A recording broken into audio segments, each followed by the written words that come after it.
Alright, so we got our temperature gun right here, and over 10 minutes we recorded the front and rear, I should say, pre and post cat temperatures.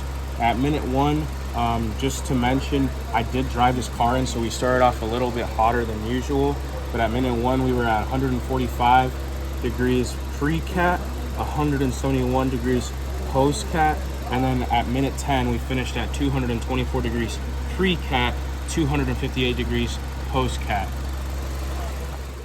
So we just did our measurements at 2,500 RPM. Our numbers pre and post cat are a bit more different than an idle, obviously, more engine load. Starting off, we got 203 pre cat and 320 post cat. After 5 minutes of holding 2,500 RPM, we ended at 278 degrees Fahrenheit pre cat and 467 degrees post cat. Alright, so today we are doing the tailpipe emissions part of the lab. We have a 2007 Buick Lucerne right here. We got it running, it's up to operating temperature. We got a few PIDs pulled up here on this top down. We'll go into more depth in a little bit here. But pretty much we're going to be taking a look at these PID values and mess around with some sensors like MAP, ECT, IAT to help us understand how the PCM changes the control of fueling outputs based on these inputs. And we're going to be adding a little bit of propane, see if that changes things. Maybe adding some unmetered air. Basically anything that's going to cause fuel trims to change. Those are going to be the things that we would look at primarily, our short-term and long-term fuel trim. Here we have our baseline PID values of when the vehicle was running in normal operation with nothing done to it yet. Here we have an induced air leak after the MAP sensor. As you noticed, our short-term fuel trim and long-term fuel trim is spiked. Our heated oxygen sensor had also dropped as well. You can't see the data anymore, but compared to the normal values, there is a change.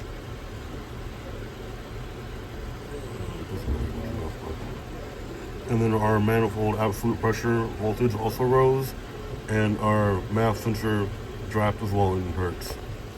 Alright, so right here we got a little bit of propane. We're going to shoot some of this in, and we're going to take a quick look at our PID values right afterwards to see what's happening. We just reconnected the air box, so this is just like as if or actually I should say the air hose that we simulated our vacuum leak with, or our unmetered air.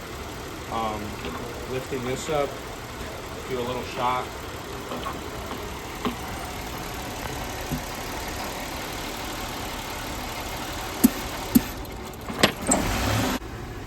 Okay, so right now we're looking at our short-term fuel trim. Just starting up the car up again, so we're sitting at around 0%, just bobbing around there. It should go up to about 1 to 3%. There you go. I'm gonna shoot some propane in and see how that changes.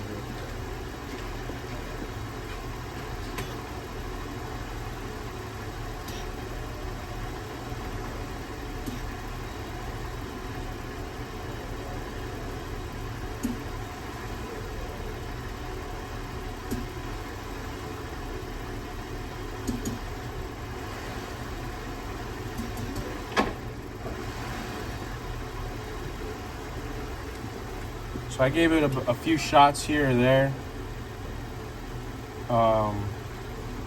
just to simulate what we got. Should have been increasing. Let's take a look at our long term.